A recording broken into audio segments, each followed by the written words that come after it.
Hello, welcome to Fibertown. This is episode 238. It's the 6th of December, 2019. My name is Emily. Welcome to my kitchen. Lighting is strange. It is 5:04 in the afternoon / evening, going towards the solstice. And I've had a hard time recording lately. I think a few months ago, I hate it when people apologize on their podcasts, and I'm not apologizing. I'm just explaining. Oven's ready for tacos. So, as I was saying, we're headed towards the solstice. We have very little light, and we have just lost a light in the fiber community here in North America. Scooter Pie, Scott Manco, died in a farm accident on the Ross farm. Scooter Pie has been to my kitchen. He's been in my house, and it's been a hard few days. Can't believe that this is the reality. And Amy, who is the other powerhouse half of Ross Farm, I can't imagine what she's going through. So I'm going to have a dram with Scooter Pie, for Scooter Pie, in honor of Scooter Pie.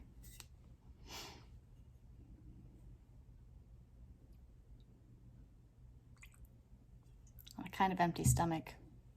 Cheers. We drank in Nashville together. He was a wonderful person, a kind person, which is truly the most important thing you can be as a person. Cheers.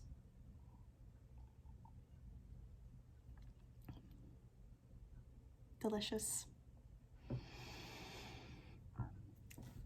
If you are so moved, you can go to the GoFundMe link I will put below this video to help out with funeral expenses at the Ross Farm. Cheers.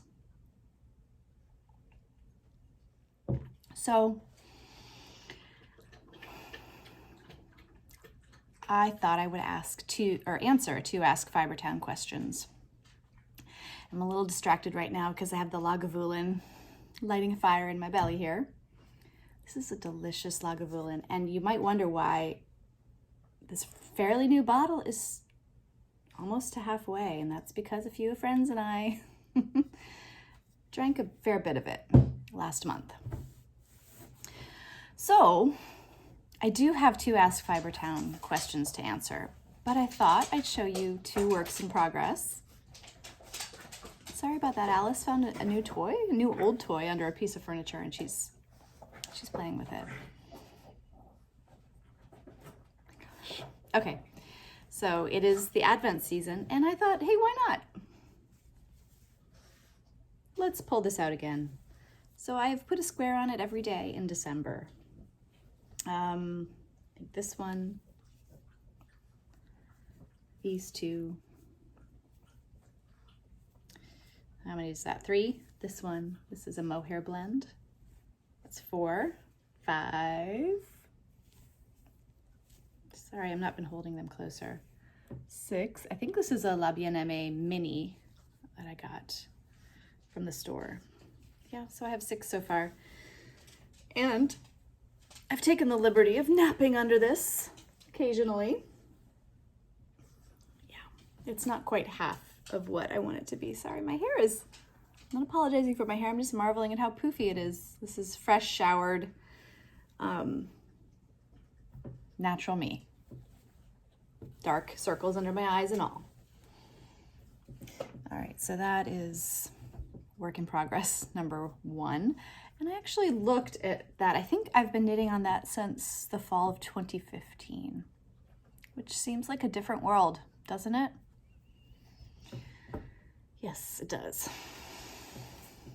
Work in progress number 2 is my shifty sweater, which continues to be just a delight to knit. Here it is. I am doing sleeves.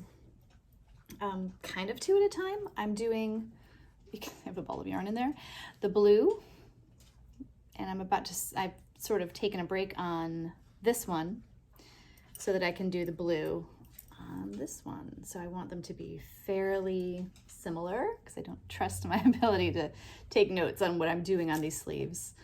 Yeah, it's a lot of fun, guys. This is the Shifty Sweater by Andrea Mowry. The light's terrible. Again, it is what it is today. Okay. I also have turned the heel on my car knitting a sock out of West Yorkshire Spinners in the blue tit colorway. That was delicious. So, sewing, I have two shirts that I finished. This is the first one. Goodness, sorry about the noise. This is the Hadley top by Grainline Studio. It's like a jewel collar. Modifications I made on this one. Oh, sorry, that's my belly. Or maybe I should say you're welcome. That's my belly. I did a bias bound hem. Just hitching up these are very baggy PJ pants. Yes, a bias bound hem. And then the back, it's hard to see, but it has a hook and eye closure in the back, which I don't ever have to undo. I can just slip it over my head. I did do a facing on the neckline. This is the second Hadley I've made. I think it's the size 10. And I have questioned whether I would do a bias bound neckline or not. And I probably should in the next one I do. It's a really great pattern for drapey, lightweight fabrics. I did my previous one out of a really great moon motif cotton voile. That was maybe 2 years ago, and I wear that a lot, so I thought I needed a second. Sleeves are a nice length, and this is an Art Gallery rayon fabric. All right, you coming up? And I got this this rayon. I don't typically buy rayon or rayon blends. I got this one because Art Gallery fabrics are Oeko-Tex certified, and I've had it for a while in my stash, and I think that I saw that it was Oeko-Tex certified and thought that that was like an eco-friendly rayon. I'm not so sure anymore that it is. I've been on the website since, and really it's very, very nebulous. They say that fabrics are tested independently, and that they take into account numerous regulated and non-regulated substances which may be harmful to human health. And they say that the article that is certified by Oeko-Tex, it's OEKOTEX, is, quote, harmless in human ecological terms. Seems like a very broad, open to interpretation category. I'm not really sure what exactly they're saying, but maybe they won't harm the human that wears them, but humans are not separate from the ecology of what is around them, are they? So yes, so I'm not exactly sure. I had this fabric and another Art Gallery rayon in my stash, and I'm not so sure I'll be buying more. It is a really lovely lightweight fabric. It does wrinkle very, very easily, and it seems like you press it, and in the pressing you might press out some wrinkles and you create more, so it's tricky. And everybody just wants to see your face, apparently.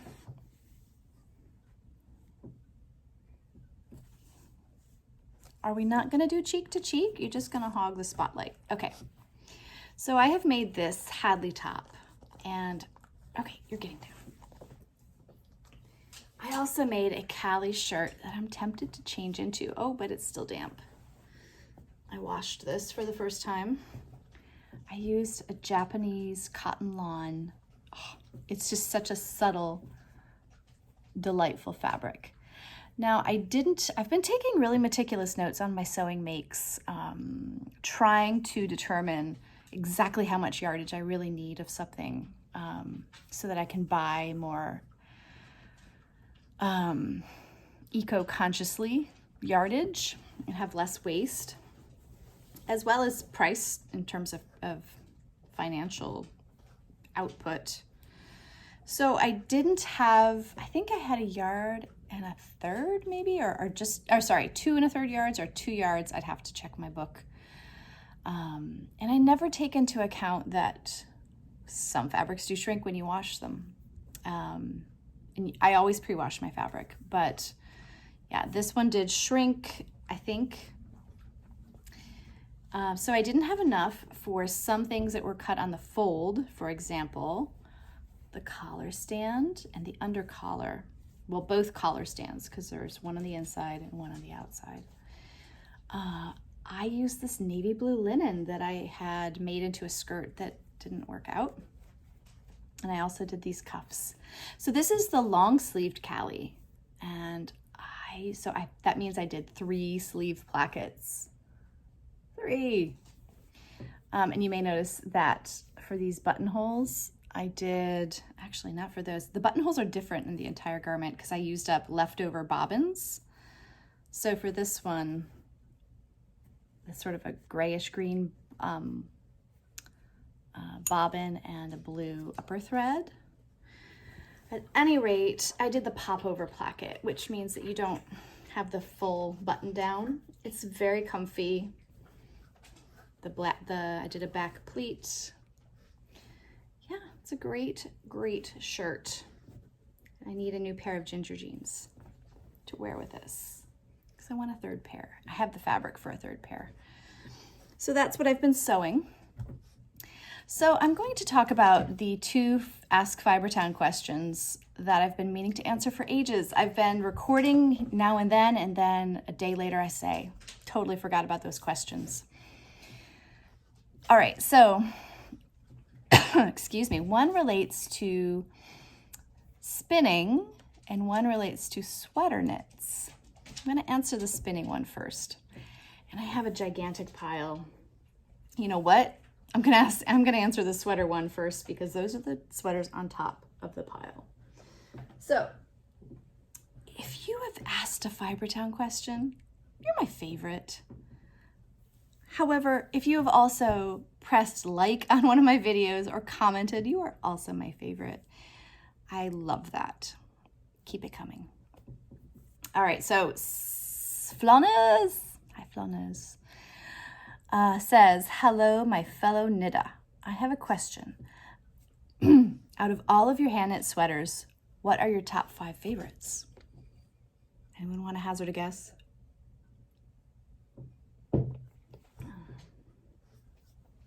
I don't know if I could narrow it down to 5. I will show you my most worn sweaters first. The Humulus by Isabella Kramer. Isabel. This is knit out of Durarem Natura yarn.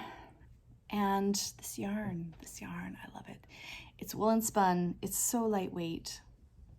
I can knit the sport. It's sort of a DK to worsted gauge.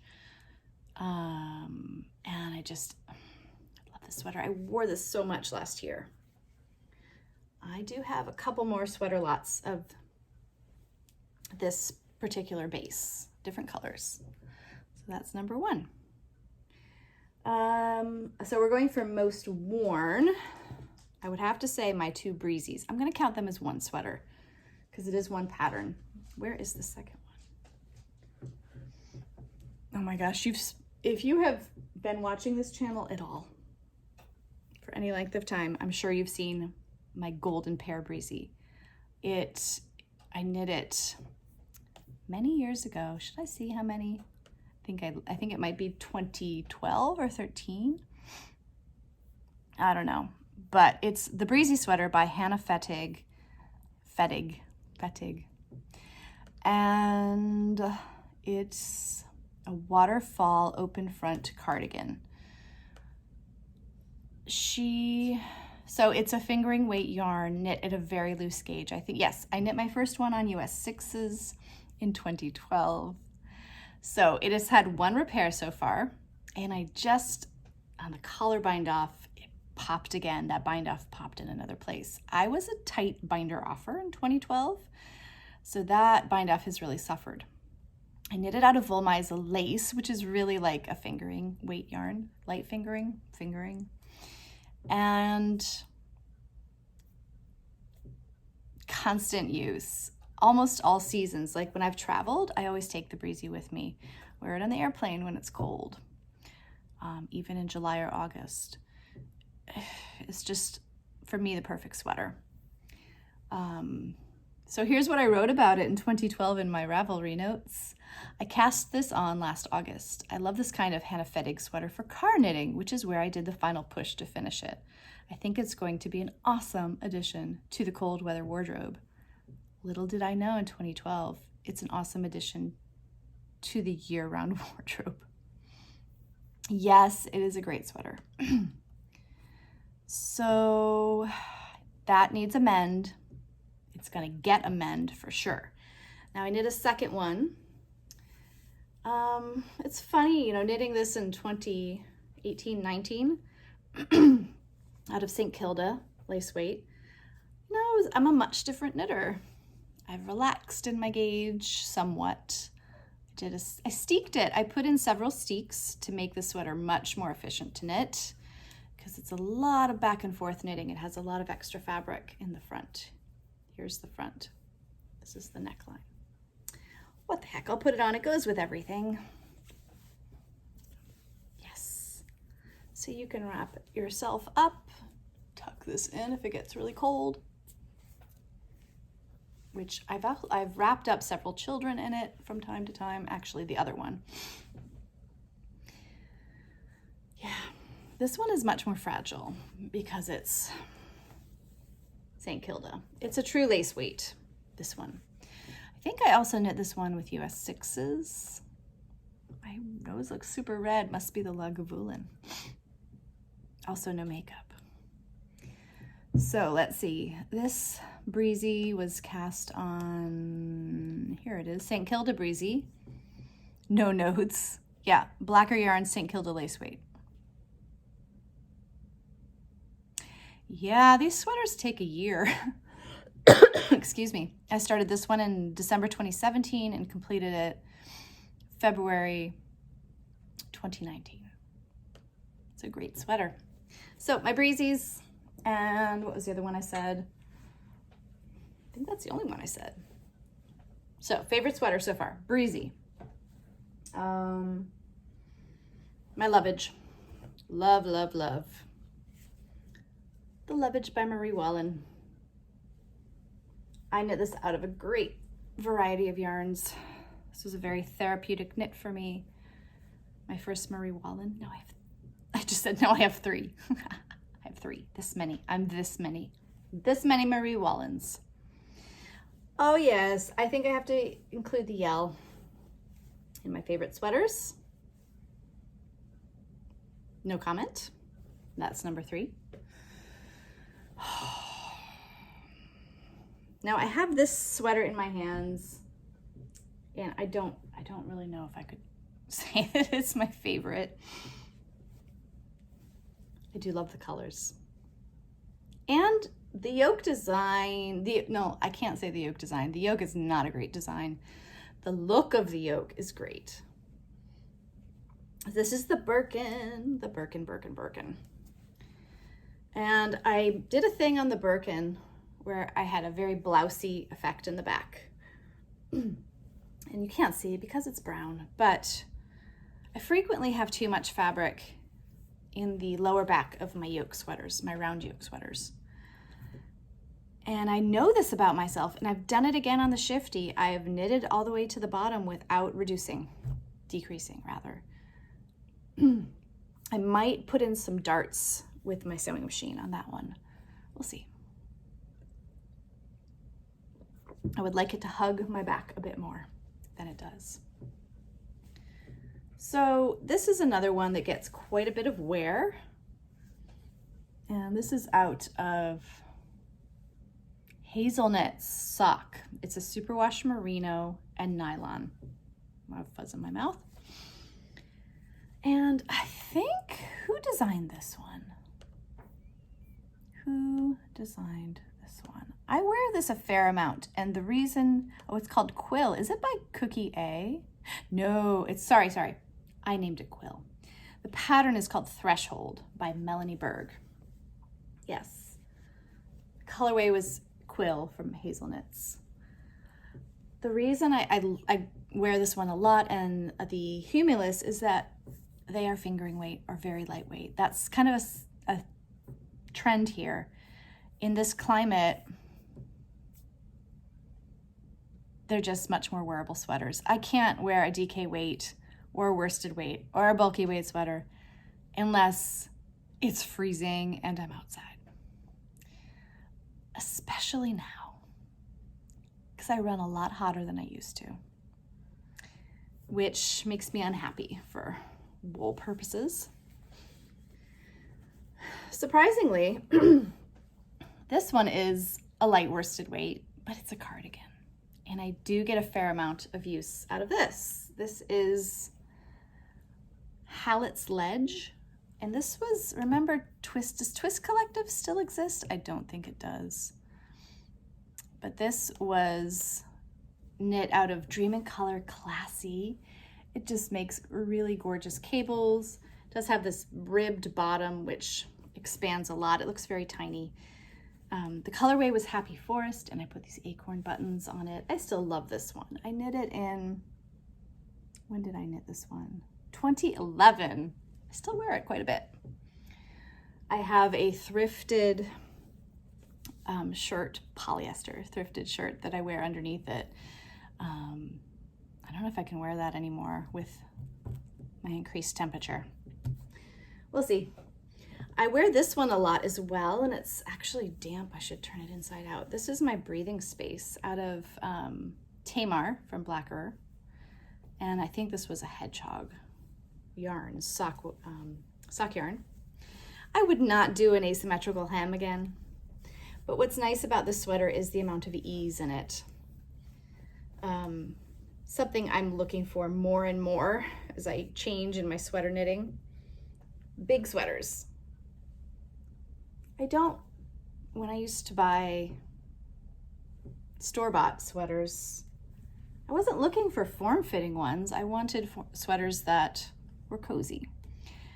But when I started making my own clothes, for some reason I wanted them to fit, and fit meant,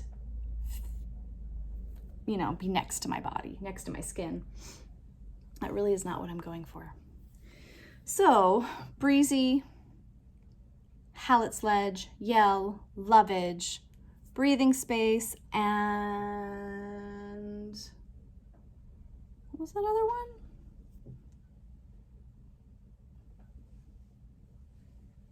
The Birkin. I can't count that design as my favorite, but I do love the look of the colors. So the other question, what are your favorite 5 sweaters, by the way? I'd like to know. Okay, so the other question is from La Mancha Mama. I met her at Maryland Sheep and Wool once. She asks, it seems most of your spinning, especially for sweaters, is 2-ply. Excuse me. Could you share why that is? And do you find that your 2-ply sweaters, cardigans, etc., hold up as well long-term as ones with more plies?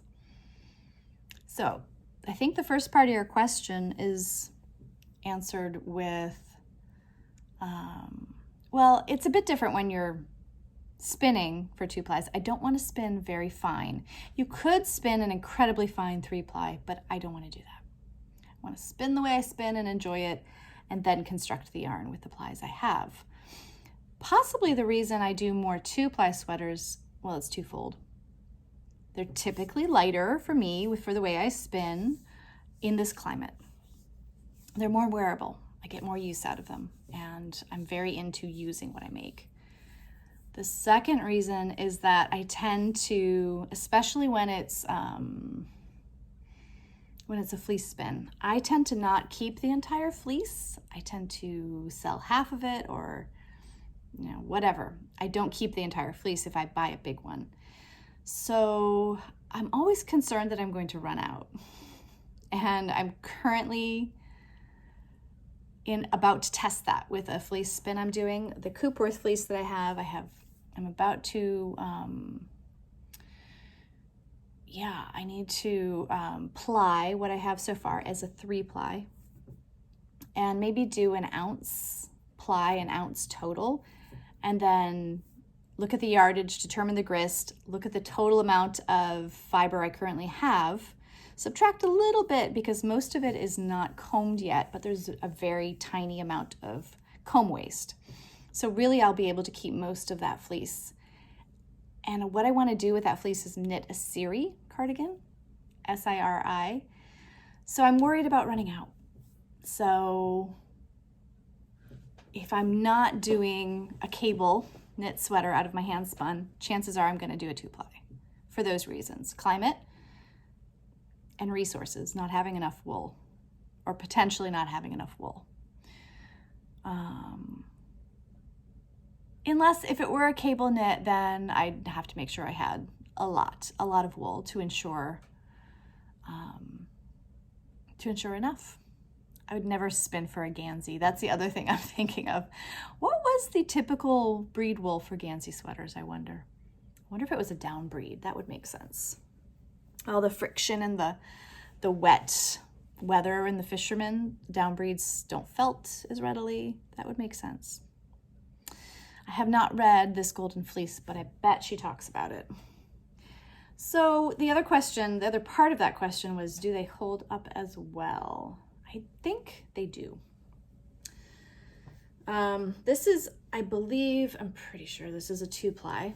This is a Cotswold lamb fleece that I knit a cardigan out of. What was the name of this cardigan? Such a gorgeous one. This is, I will tell you, this has gotten a lot of wear and it's held up very well. It's got a few pills on the sleeve. I don't really mind the pills. Let's see. What is the name of this? This was all the rage a while back, and let's see how old this is. Let's see. The Nanook by Heidi Kiermaier.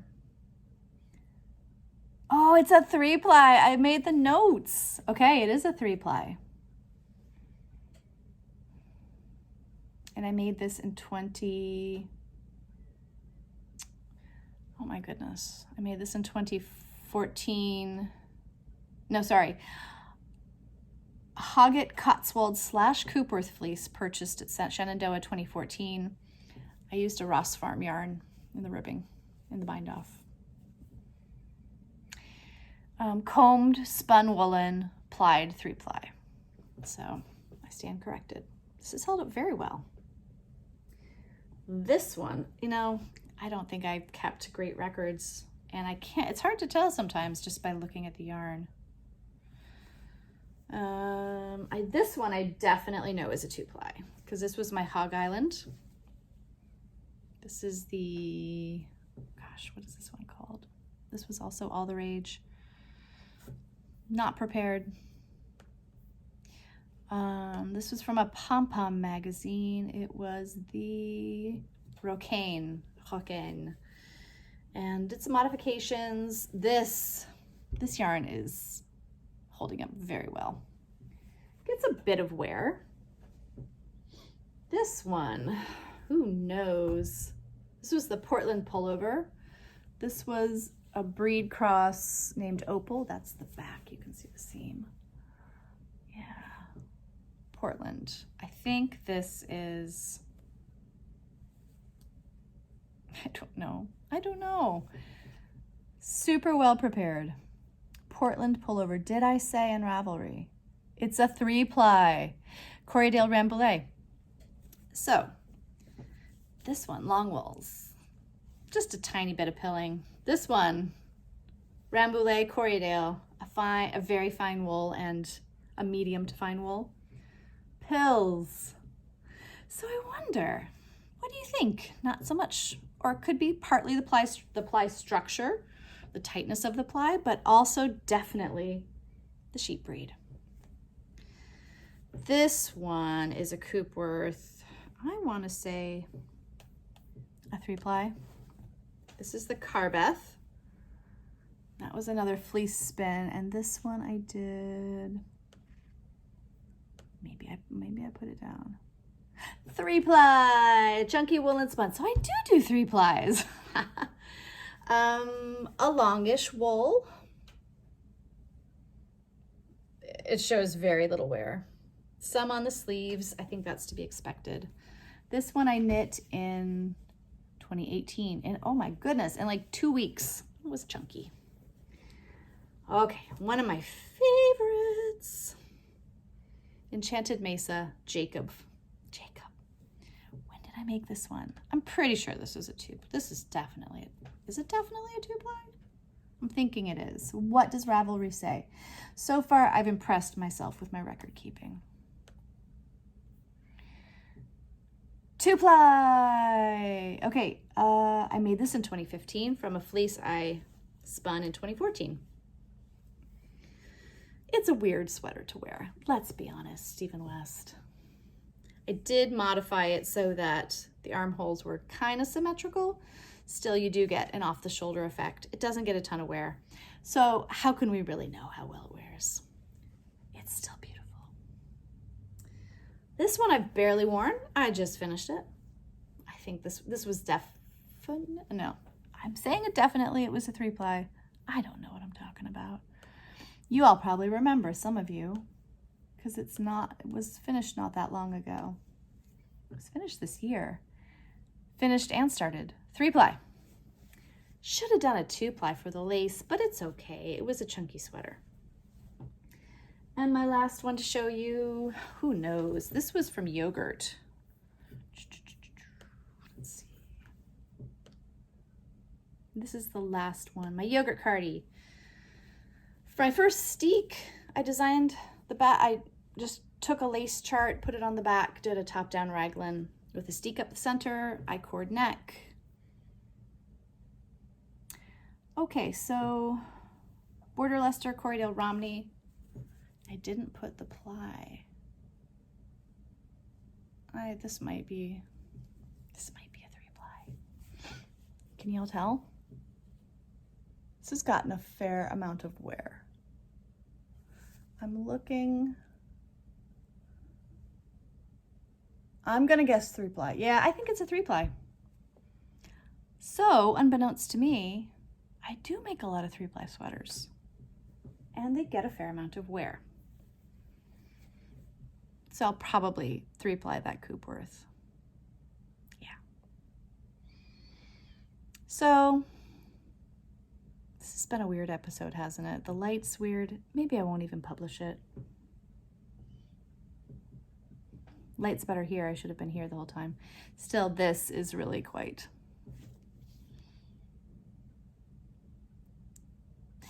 I think you're probably thinking, what a weirdo. You would be correct. So it's Friday night. I'm going to go eat a lobster roll with my husband. And I'm going to hug my loved ones tight. And I hope you all do the same. Don't forget, if you are able, to consider the GoFundMe that I will link below. And then raise a glass for Scooter Pie. Take care, everyone.